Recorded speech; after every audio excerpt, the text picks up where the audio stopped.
Welcome in board lectures 18। ठीक है बेटा, इसका लास्ट लेक्चर जो था एंट्रोपी पर था। अब यह है गिब्स एनर्जी। ठीक है, स्टार्ट करने से पहले मैं आपको एक इसके बारे में फैक्ट बताना चाहूंगा कि भाई एंट्रोपी में हमने देखा कि सिर्फ सिस्टम के एंट्रोपी, सिस्टम मतलब जो रिएक्शंस हो रही है उसके एंट्रोपी की अगर हम बात करें तो उस बेसिस पर स्पॉन्टेनिटी मतलब रिएक्शन स्पॉन्टेनियस है या नहीं है ये डिसाइड करना मुश्किल था। तो उसके लिए फिर हमने सपोर्ट किसका लिया बेटा? थर्मोडायनामिक के सेकंड लॉ का। इसके थ्रू हमें यह पता लगा कि भाई अगर हम टोटल एंट्रोपी अगर ले तो हम स्पॉन्टेनिटी को डिसाइड इजीली कर सकते हैं।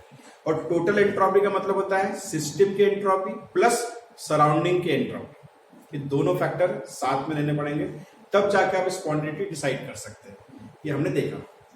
साइंटिस्ट का ये मानना था कि भी जब हमारा पूरा इंटेंशन फोकस सिर्फ सिस्टम पर ही होता है, सराउंडिंग का उतना ज्यादा रोल नहीं होता है, तो क्यों ना हम सराउंडिंग वाले फैक्टर को डिलीट मतलब स्किप करें। क्या ऐसा हो सकता है इसको स्किप करके हम स्पॉन्टेनिटी को डिसाइड कर सकते हैं?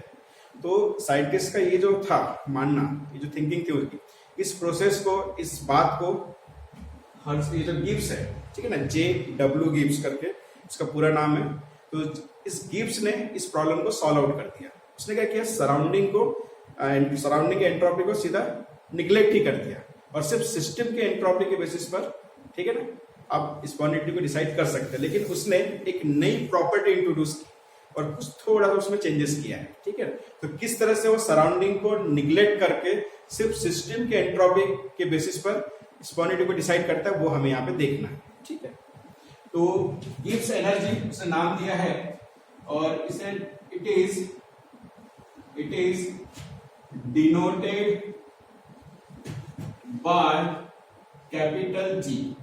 ठीक है ना, तो ये जो है इसका सिंबल है, इस एंट्रोपी का सिंबल S था। ठीक है, तो इसको इंट्रोड्यूस करने वाले बंदे का नाम था इंट्रोड्यूस बाय JW गिब्स। ठीक है, इसका बंदे का नाम। अच्छा, इसमें है क्या एक्चुअल में? ठीक है ना, तो गिब्स एनर्जी बेसिकली क्या है? It is a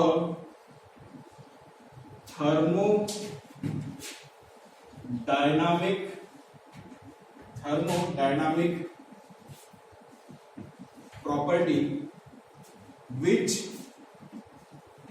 expresses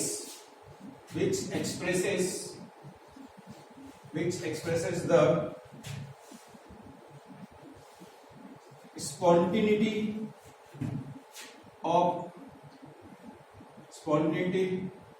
of the process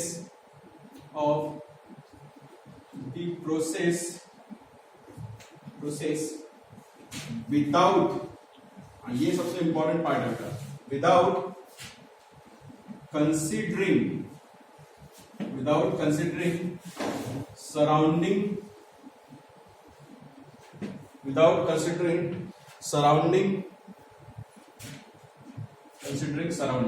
नहीं लिखे चल जाए।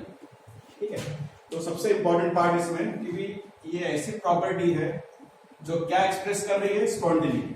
ठीक है, लेकिन विदाउट कंसिडरिंग सराउंडिंग को इसमें कंसिडर ही नहीं किया गया है। ठीक है ना, इस तरह से गिब्स ने प्रॉब्लम तो सॉल्व कर दिया साइंटिस्ट का, लेकिन इसने जो फार्मूला दिया है वो कैसा है? तो इसके हिसाब से इसका फार्मूला है, ठीक है, मैथमेटिकल फॉर्म जो है इसका, तो यहाँ पे लिख देते हैं। ठीक है, मैथमेटिकल फॉर्म, तो मैथमेटिकल फॉर्म जो है बेटा वो है capital G equal to H मतलब एंथैल्पी माइनस TS। ठीक है ना, ये इसका मैथमेटिकल फॉर्म मतलब Gibbs energy, enthalpy minus temperature और ये एंट्रोपी। ठीक है, सिस्टम की एंट्रोपी। कभी भी ध्यान रखिए बेटा, यहाँ पे सिर्फ S लिखा है ना, तो समझ लेना ये, ठीक है ना, सिस्टम की एंट्रोपी। ठीक है ना, कभी भी यहाँ पे मैं लिख नहीं रहा, ध्यान रखिए, कभी भी अगर S रहा, सिर्फ S रहा तो सिस्टम, क्योंकि सराउंडिंग अगर रहा तो यहाँ पे S के नीचे में सराउंडिंग लिखा रहेगा। टोटल अगर एंट्रोपी है तो S के नीचे में टोटल यहाँ पे लिखा रहेगा। ठीक है ना, बराबर है। अब इसी को अगर हम थोड़ा सा मेथड एप्लीकेबल फॉर्म मतलब न्यूमेरिकल्स में इस्तेमाल करते हैं, उस फॉर्मेट में लिखना है तो हम ऐसा लिख सकते हैं delta G equal to delta H minus T delta S। ठीक है ना, तो एक्चुअल में ये फार्मूला इस्तेमाल होगा। ठीक है ना, ये तो थ्योरेटिकल फॉर्म में हो गया, ये फार्मूला इस्तेमाल होगा। ठीक है, अब हम यहाँ पे, ठीक है, जो रिलेशंस हमने अभी तक देखा, देखो हमने एनर्जी वाले लेक्चर में एनर्जी और स्पॉन्टेनिटी का रिलेशन देखा, फिर एंट्रोपी वाले लेक्चर में एंट्रोपी और स्पॉन्टेनिटी का रिलेशन देखा। यहाँ पे भी बेटा हम वही देखने जा रहे हैं, ठीक है ना। तो यहाँ पे इसलिए मैं लिखूंगा relationship between delta G and spontaneity, ठीक है ना, relationship between delta G and spontaneity. तो इसके पहले वाले जो रिलेशनशिप है उसमें हमने एग्जांपल के थ्रू समझाने की कोशिश की, लेकिन बेटा यहाँ पे एक्सप्रेशन है, छोटा सा एक्सप्रेशन है, उसके थ्रू एक्सप्लेन करना है, ठीक है। तो एक्सप्रेशन को सॉल्व कैसे करेंगे, ठीक है। तो यहाँ पे एक्सप्रेशन जो है बेसिकली यहाँ पे एक्सप्रेशन जो लिखने जा रहे हैं उसका भी लिख लेते हैं, expression for delta G minus T delta S total. तो इस तरह से इसको हम डिराइव करेंगे, ठीक है ना, delta G minus T delta total, इसको डिराइव करना बेटा। इसको इसका डेरिवेशन अगर हो जाता है तो हम इस रिलेशन को बिल्कुल लिख सकते हैं कैसा है, ठीक है।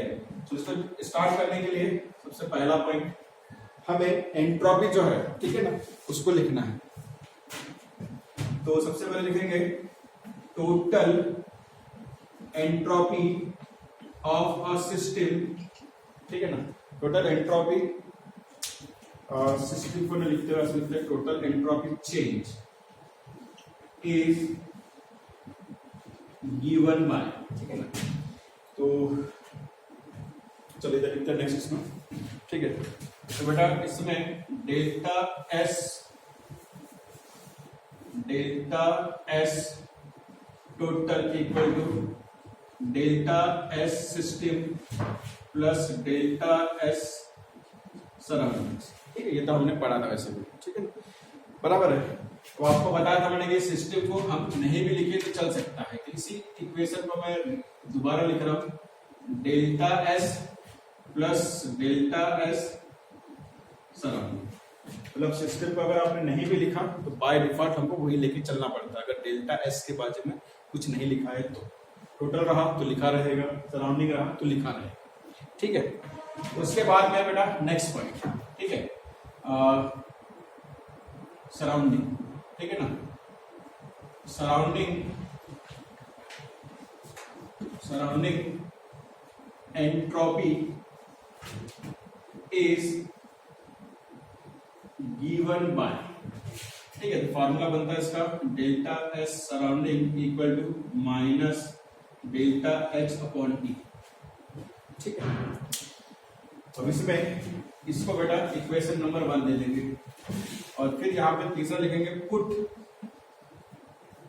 Put this value in equation number 1। अभी सराउंडिंग की जो वैल्यू आई है बेटा यहाँ पे पुट कर दो, ठीक है। तो ये हो जाएगा equation delta S total equal to delta S, ठीक है ना, ये आ जाएगा minus delta H upon T, ठीक है ना। पुट करने के बाद अब इसको सॉल्व करेंगे तो ये कैसा आ जाएगा, delta S total equal to delta S plus minus delta H upon T, ठीक है ना। अब बेटा पूरे इक्वेशन को माइनस टी से मल्टीप्लाई करें, ठीक है ना। तो इसमें मल्टीप्लाई, ठीक है ना, इसको इक्वेशन नंबर में 2 दे दो, multiply equation 2 bye minus T, ठीक है ना। इसको इक्वेशन क्या आ जाएगा, इक्वेशन 2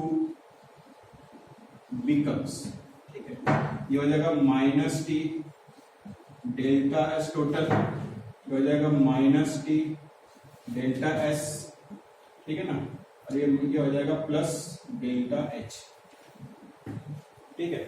अब बेटा इसको रीअरेंज कर दो, ठीक है ना।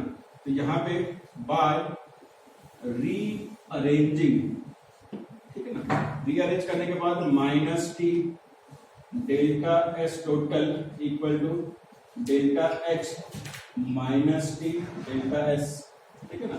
इसको देता बेटा इक्वेशन नंबर 3। ठीक है, अब ये जो फॉर्मेट आया मल्टीप्लाई करने के बाद, देखो इसमें डेल्टा एच टोटल था, ये हमने ऊपर वाला फॉर्मेट, सराउंडिंग की जगह पर मैंने क्या पुट कर दिया बेटा, minus delta H upon T, ए प्लस माइनस मल्टीप्लाई होकर इस तरह से आ जाएगा। उसके बाद क्या करना है, इक्वेशन पूरे को माइनस टी से मल्टीप्लाई करना है, ये हो जाएगा minus T delta H total, लिख दिया बराबर, ये हो जाएगा माइनस टी डेल्टा एच, लिख दिया बराबर, और माइनस टी कट जाएगा मल्टीप्लाई करेंगे तो यहाँ पे बचेगा बेटा, दोनों प्लस हो जाएगा, अभी डेल्टा एच। ठीक है, अब डेल्टा एच को सामने लेके आए तो इसको पीछे लेके चले जाओ, हो गया रीअरेंज। अब इसके बाद क्या करना है, तो by the definition of gives energy, ठीक है ना। अब गिव्स एनर्जी की जो डेफिनेशन है इसके थ्रू हमें क्या मिला था statement, delta G equal to delta H minus T delta H, इसको लिखेंगे delta G equal to delta H minus T delta H, इसको देता बेटा इक्वेशन नंबर 4। ठीक है, अब बेटा दोनों इक्वेशन में देखो ये वाला साइड, ठीक है ना, ठीक, इसमें ये वाला साइड और इसका ये वाला साइड, मतलब दोनों का, ठीक है ना, राइट हैंड वाला साइड है, ठीक है ना, RHS दोनों का सेम है। अगर ये दोनों सेम है तो क्या ये दोनों सेम नहीं हो सकते, हो सकते हैं, यही लिखना है। तो जैसे आपने देखा बेटा इक्वेशन, ठीक है, तो यहां पे लिखेंगे बाय इक्वेटिंग या कंपेयरिंग भी लिख सकते हैं, तो इक्वेटिंग 3 and 4, 3 और 4 को मैं अगर इक्वेट करता हूं, ठीक है ना, कंपेयर करता हूं, तो मुझे क्या मिलेगा, तो यहां पे लिखेंगे V गेट, मुझे मिलेगा बेटा डेल्टा जी, मतलब इसके इक्वल में ये मिल जाएगा, तो delta G equal to minus T delta S total. ठीक है, तो जो मुझे चाहिए था वो तो यहाँ पे मुझे मिल चुका, ठीक है ना।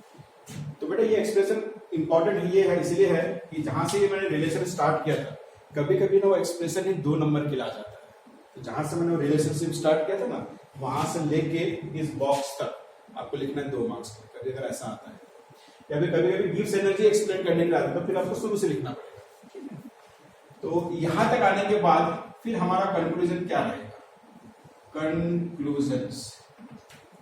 ठीक है, तो कंक्लूजन यह है बेटा यहाँ पे, ठीक है, हमको तो डिसाइड करना है स्पॉन्टेनिटी, कैसे डिसाइड करेंगे, इधर देखो डेल्टा एस टोटल के बेसिस पर हमने डिसीजन ले लिया था स्पॉन्टेनिटी का कैसे रहेगा।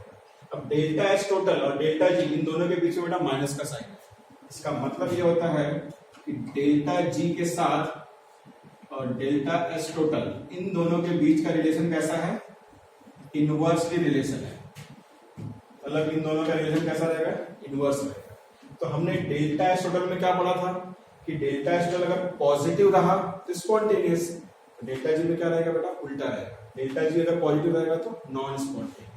इसी रिलेशन बेसिस पर हम यहाँ पे पहला कंक्लूजन लिख सकते हैं, तो डेल्टा जी से अगर 0 ग्रेटर है, ठीक है ना, मतलब यहाँ पे ये 0 ग्रेटर है, मतलब ठीक है ना, पहला वाला इस तरह से साइन देंगे अपन, इस तरह से लिखें, अगर पॉजिटिव तो पॉजिटिव, तो डेल्टा जी अगर 0 से ग्रेटर है मतलब पॉजिटिव है, तो टोटल वाले केस में तो हमने इसलिए लिखा था स्पॉन्टेनियस, यहाँ पे उसका उल्टा है, नॉन स्पॉन्टेनियस प्रोसेस,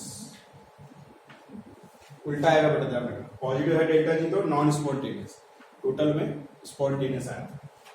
दूसरा कंक्लूजन लेते हैं हम, डेल्टा जी, ठीक है ना, अगर निगेटिव है, ठीक है, मतलब 0 से ग्रेटर है, तो उस केस में प्रोसेस कैसे रहेगी, स्पॉन्टेनियस, कैसे रहेगी बेटा, स्पॉन्टेनियस। और तीसरा जो है, अगर डेल्टा जी 0 के इक्वल हो गया तो प्रोसेस किस कंडीशन में आ जाएगी बेटा, इक्विलिब्रियम, किस कंडीशन में आ जाएगी, इक्विलिब्रियम। ठीक है, तो ये तीनों वेरी वेरी इंपॉर्टेंट, ठीक है ना। तो इस तरह से हम स्पॉन्टेनिटी को डिसाइड कर सकते हैं। तो यहाँ पे 2 चीजें याद रखो, क्योंकि भाई न्यूमेरिकल्स में ये बहुत इंपॉर्टेंट पार्ट है, एंट्रोपी और गिब्स एनर्जी, ठीक है ना। स्पॉन्टेनिटी को डिसाइड करने के लिए आपके पास सिर्फ 2 ही ऑप्शंस है, या तो आप डेल्टा जी निकालो या तो आप डेल्टा एस टोटल निकालो, क्योंकि 2 ही क्राइटेरिया है, डेल्टा एस टोटल, इसमें सिस्टम और सराउंडिंग दोनों मिला रहेगा, या तो फिर डेल्टा जी। इसे दो बेसिस पर आप इस क्वांटिटी को डिसाइड कर सकते हैं। ठीक है बेटा, थैंक यू।